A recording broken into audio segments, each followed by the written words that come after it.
ती मला म्हणते की एकदा मी होऊन बघ, तुला कळेल दुसऱ्यासाठी जगण्यातली गंमत काय.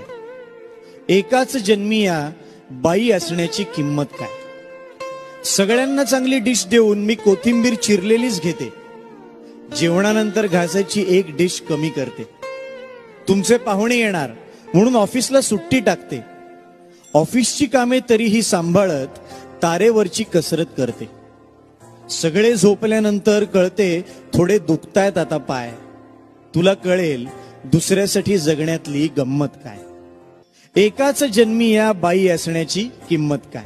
मी सृष्टी व्यापणारी, मी असल्याने तू आहेस, तरी जगताना तुझे नियम आहेत. मी जे करायचं नाही त्याची यादी तू केलीस. आई बहीण बायको मैत्रीण डोळ्यासमोर का नाही आणलीस. वेगळे काहीच नसते, फक्त दिसतो वेगळे.